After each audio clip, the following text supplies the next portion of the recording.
Out of Left Field is brought to you in part by Coordinated Health Hazleton Campus. Better together. Welcome to the second episode of Out of Left Field. If you missed episode number 1, you know where you can go. SSPTV.com. It's archived there. What did you think I was going to say?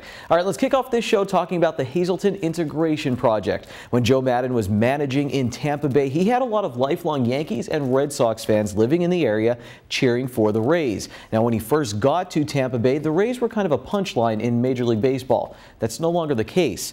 Right now, Maddon's hometown of Hazleton is the butt of many jokes. And now Maddon, through the Hazleton Integration Project, has ideas that the city can make a comeback, and he may yet again have the last laugh. Hazleton's own Joe Maddon helped bring the Tampa Bay Rays from the American League East basement to the World Series. He's created a lot of believers. Ask anyone in Hazleton, when it comes to baseball, don't doubt Joe Maddon. But when he announced plans for the Hazleton Integration Project to unite people of all different cultures in the city of Hazleton, not everyone was on board. Some said Maddon was disconnected from the community and didn't know what it needed. Amid a mixture of criticism and optimism, Maddon and the H.I.P board moved forward and purchased the building as its base of operations. The Hazleton Integration Project has now been operating out of the Hazleton 1 Community Center on 4th Street for over a year. You know, we're definitely getting a lot of positive feedback now, not only locally within the area here, but even from the state. And we've been awarded a prize in humanitarian and services from the state of Pennsylvania. So I mean, it's been reaching out pretty well, but within the confines of the city, I just can't, I don't know specifically what kind of impact it's made among the people that were dissenters in the beginning, but I want to believe that at this point people are starting to begin and understand and see why it's so important. I'm looking at different signs under of local industries that are representing us or sponsoring us, and everybody's jumping on board. Just give us a little bit more time.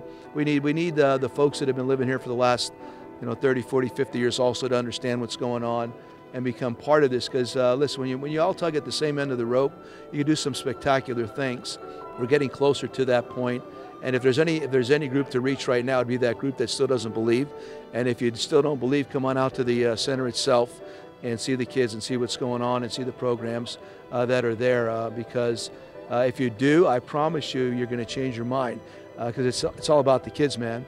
If we take care of the kids first, the grown-ups eventually will understand what's going on.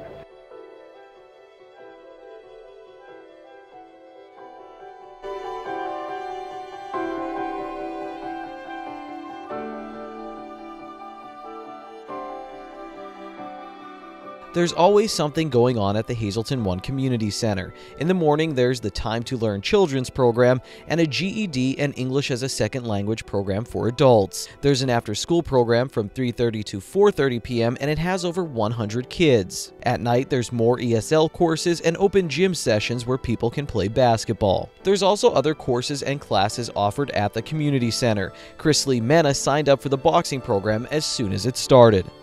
Since my dad was a boxer when he was younger, he decided, oh, I have children, so let's make them box as well. I like boxing. I mean, it's a good way to express yourself without hurting anyone. Yeah, and it's athletic. Being able to offer a free boxing program is great. Having a qualified instructor makes it even better. Here's what happened when Mena went home and told her father, who was leading the boxing classes. My dad was so surprised. He was like, what? Are you kidding me? I'm like, yeah, Tim Witherspoon. I didn't know. My dad, he was like, oh my gosh, Tim Witherspoon. He was world champion twice. So I searched it up and I was like, oh my God, this guy's serious. Two-time heavyweight champion of the world, Tim Witherspoon, is okay if this younger generation doesn't know who he is at first. One of the kids in this group asks him if he ever fought John Cena of WWE fame. Oh, that's wrestling. I'm a fighter. Here's another question he received. Has he ever fought Mayweather? He's too small for me. I go like this. Hey, Floyd's a little guy. you see Mayweather? He come right now. He come out like this thing. Most of the young kids don't remember me as a heavyweight champion of boxing or sparring with Muhammad Ali or nothing like that. But when they go home and look on the internet, thank God there's internet. When they go home and they look and they come back, they're really amazed. When I meet them the second time, they're like, So, you know, and it really impresses them, and I like to see that, because then I know that's an alley, that's a way I can get in. If I'm trying to help, that's a good way that I can get into them, get into their head and everything. So that happens a lot. Tim Witherspoon, I think I heard that name, and then they go home and ask their parents, or they see it, type it in on the internet. Then it's a different story the next day. Witherspoon is reaching out to kids being bullied and to bullies. He says the center and the boxing program can help both. I know that aggression, you know, releasing a lot of stress and pressure that a lot of kids, everybody has stress, and I think that releases a lot. The thing is that you have to tell these kids, you know, they like it so much that you can't use it outside of the ring. That's a no-no. You know, once you learn how to defend yourself and box, do not fight outside the ring. And the majority of them don't do it. Some of the moves are complex, but Witherspoon's message is simple. Wake up every day and do positive things. It's a lesson he learned after a college football injury. He came back home to Philadelphia from Lincoln University of Missouri, and all of his friends in the city of brotherly love were boxing. So Witherspoon, who was never a fighter, stepped into the ring, and eventually he started sharing it with some big names. That was beautiful. I got selected to be around the greatest of all times, Muhammad Ali. And what more could you ask? You know, here I am trying to be a professional football player, trying to do the best I can do, just trying to be a good guy. And here I am winding up sparring with the greatest of all times and going in that direction. I keep telling people, by accident, I became heavyweight champ of the world. Imagine if if young kids put their mind to a goal, what success did they have? I really didn't care about being heavyweight champ of the world. I just like to play sports. And I like to play football, baseball, basketball, and boxing is a sport, and that's the way I viewed it. And by accident, I didn't in my mind say I'm gonna be heavyweight champ of the world. I just like the sports. Now Witherspoon is getting a bunch of kids ready to spar, and he couldn't be happier. It's something that was instilled in me when I was little. I love to do this type of stuff, and for them to give me the privilege to do it is a great thing, and I feel good, you know, going in and talking to kids and people listening to me, because it's not every day people listen to anybody. So I got a bunch of kids that's going to listen. Maybe 3 or 4 might take heed and say, hey, I really got something out of that. We got to keep feeding these kids like food, keep talking to them, and then try to break. Maybe 65% of them will make it, and the rest, I don't know, you know. Maybe all of them could, but my goal is to get a message out, a positive one, you know, and that's about it. While the Hazleton Integration Project deals with some big names, you don't have to be a world champion to lend a hand and make a difference. Some may still doubt that any of this can unite an entire city, but it's hard to argue with the work that they are doing on 4th Street. Inspired by Hazleton's past, they are investing in its future. And there's a lot of guys here that can attest to the fact that this was the best place ever to grow up, ever, this particular area. Coming down here playing golf with Michael Jack, back in the day, Nicky Gaudiano, all those guys playing golf down here maybe once a month if I was lucky. But those guys back in the day made it spectacular to grow up in this particular area. We need to do the same for the next group of kids that are coming along, regardless of what their last name is, the color of their skin, where they've come from. It doesn't matter. They're kids, and they need our support.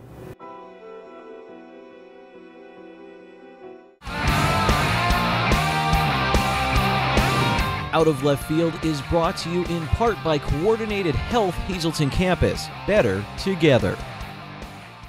Welcome back to Out of Left Field. Here's one thing I've learned in my life. If you want to have a good, open, honest conversation with someone, order a pizza. The 2014 North Schuylkill Spartan football team went undefeated during the regular season and won the Anthracite League Championship. I was very impressed by their offensive line. I wanted to get to know a little bit more about them, so I ordered some pizzas from the pizza place in Frackville and went down the mountain to North Schuylkill High School. But speaking of pizza, I'm from Hazleton. My whole life, I ate cold deli-style pizza, Snaps, Longos, Frankie's, Carmen's, and I come down here to Schuylkill County. I was raised a little bit in Calairs, but I never did this sweet sauce thing. Now, we have Brett down here. I actually got the pizza from his family's pizzeria. Brett, explain to me, why do you like the sweet sauce so much? Why is it so popular down here? I have no idea, but I grew up with it, so I just always ate it. Your family always owned the pizza place? Yeah, I think since 1989, I think. Never had the, how you guys call it, Italian sauce? Well, today's the first time. Try it? Not yet. I want someone else to chime in on the sweet sauce. Who else really likes sweet sauce down here in Schuylkill County? Let's go down to Nate.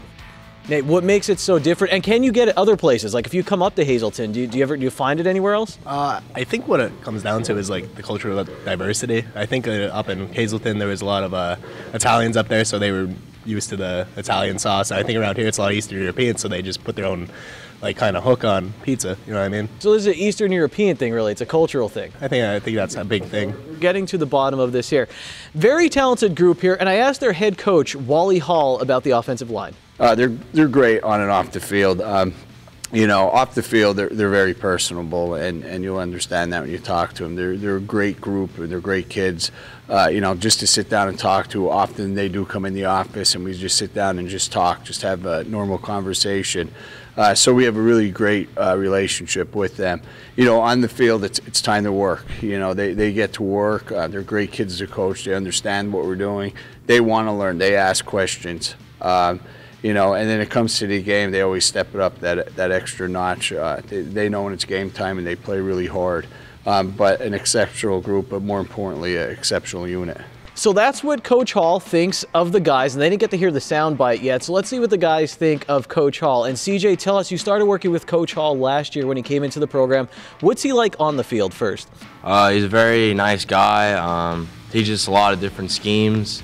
Last year it was really kind of hard to get the scheme down and know everything that we were doing, but this year we kind of got it together and knew what we were doing and got our blocks together since it was the same line. What's he like off the field? Did you ever play against him? I mean, he coached at other places in the Anthracite League. I never actually played against him, but I know the seniors played against him their freshman year against Maddon, yeah. Do you guys, any of the seniors remember it? I mean, who is, are you right here. What's your name?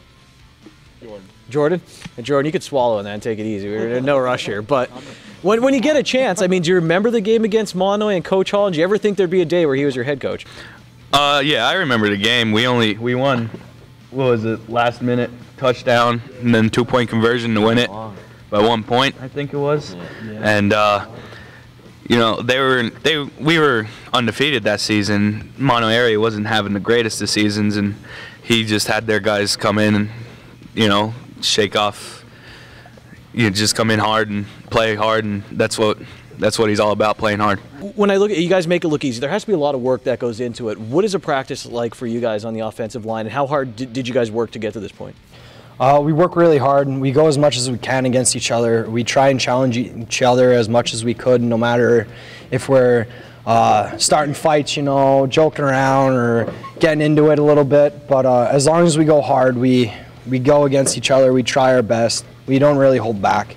That's usually the best way we try and get better for the next team. And usually just going against each other is a lot more fun than going against another team. All right, so we got Dane down here, and you were talking about joking. If you don't want me to put this on air, that's fine. But they were talking about you, and you had a little, I mean, they made you smile as soon as we first did this interview. If you want to comment on that, I'm going to give you a chance right now to talk about maybe what happened and how the guys talk about it with you. Well, I was practicing, and I bit down my mouthpiece, and I'm like, huh, this shouldn't happen. And my tooth just like fell out, and this is how it is. And Toothless Wonder's the name, I guess. Who came up with the nickname? I mean, was it immediate? I think it was everyone. It was the offensive line. Do you feel the love, though, from them? Do you think it's like an endearing thing? Every moment. What's something you're always going to remember with this group when you're gone from North Schuylkill? What are you going to remember? Whether it was in a game or in you know, a home on the bus or something. What's a moment you're always going to remember? You can think about it if you want for a second, or just every moment that we have with them, because we have a great time, practice on the field. We're just a good group of people, and you know, that's basically it. Paul, there was so much expectation on you guys coming into the season. Everyone thought you were going to be good. They still do. Every week people talk about North Schuylkill. What is that like? Is it a good thing? I mean, I'm sure you take pride in it. Is it pressure? What is that kind of like working in that atmosphere? You always go in every game, you know, you have a target on your back because past couple years just trying to beat everybody. And teams have beaten us, and every single time all the teams that lost to us come in hardest game possible that they can give us.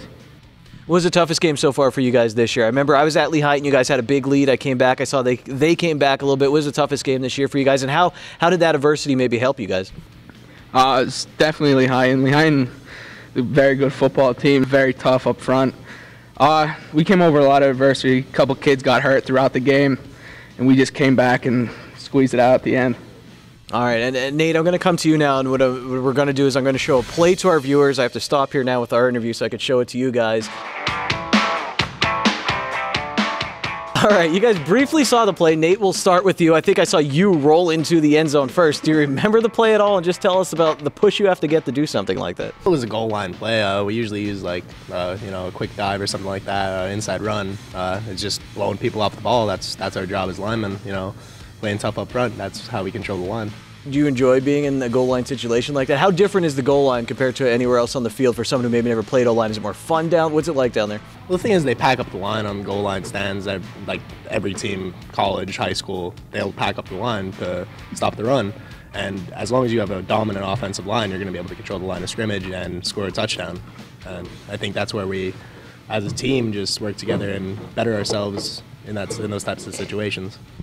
Anyone else want to comment on playing on the goal line or have thoughts about it? I mean, yeah, if you want to talk about that play maybe specifically first, you watch it, you said you were involved with it, and then go into, I mean, do you get a little happy when you guys maybe stop at the 2-yard line and you're like, all right, here we go? Well, sometimes during the game when the defensive linemen are kind of making us mad and they're shooting gaps and doing some tricks on us, we like to just get down there and we put our play in and we all get together and we know it's coming. And when they say go, they're just getting rolled. We know it. And how'd you get started? Same deal with the same kind of story? Yeah, actually me and Brett played soccer together on the same team before we started playing football. if it's hard to believe, but me and him started playing. How'd you do in soccer? I don't really remember. I just remember playing when we were really young. Jesse Wetzel, too, another member of our team, was on the team. You guys end up playing football. Now, you were the one who, when I asked, I said, was it a stereotypical thing to do to bring pizza to you guys? And you said, no problem. This was okay with you. No, not at all. Every lineman, any team you ask, they love to eat. What's your favorite food? I'd probably say a good cheesesteak. What about wings? And is there a special bond you think you guys have on the line? Oh yeah, big time. I mean, our old coach that was here before Hall, we always called each other line mates, and I mean, we call each other line mates ever since they were gone. Just a special bond that we have, just battling up front. Coming up next on Out of Left Field, we'll talk with Hazleton area's head field hockey coach to see how she built up the program.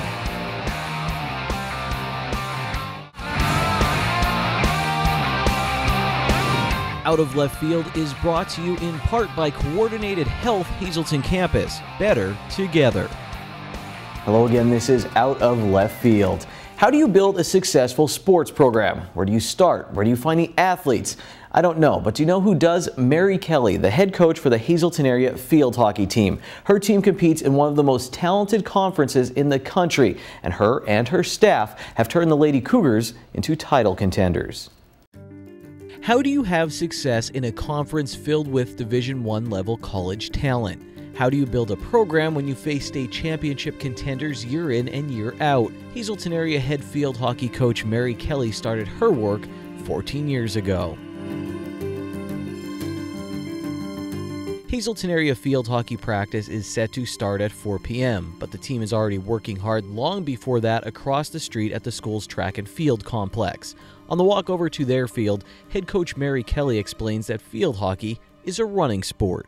Well, our coach's famous words are hockey's a running sport. So we do have to hustle drills and we do have to run before practice, and preseason we have to make sure that we're in good shape to compete with our competitors in our conference. It's intense. It's pretty intense. You get used to it though, so it's not too bad. But We do a lot of running, but that's good for us though, because even though we hate it, it keeps us in condition. We run a lot. We usually run every day that we practice, and then we lately have practiced a lot of sprinting just so we can stay in shape now that season's coming to an end. It helps.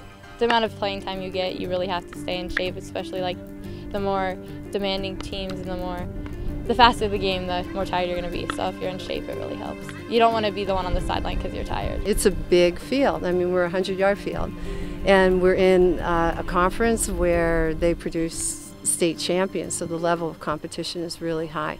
And if you are not doing something with your program 9 months out of the year, then you will not be competitive in this conference.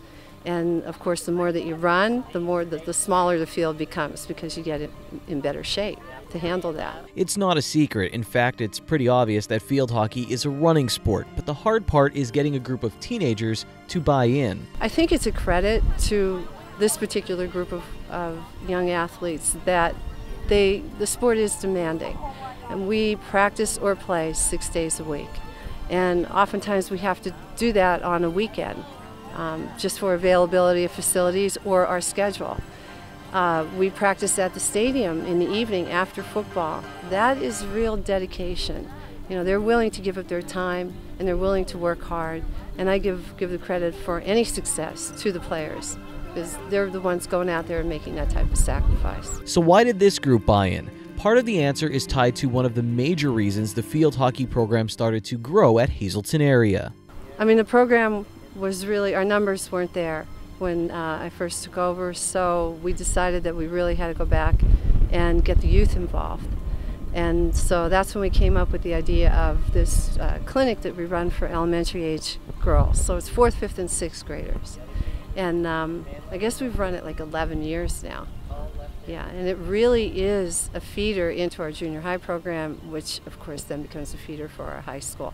And every single girl on our high school team right now has been a member of our elementary clinic. Having a clinic is one thing, getting kids to sign up is another. So even though Kelly's early teams didn't have winning records and they don't have any banners in the gym, they should always be remembered for how they sold the program. Cara Sanford is a junior and one of only 4 players in school history to achieve 100 career points. What made you want to get into it?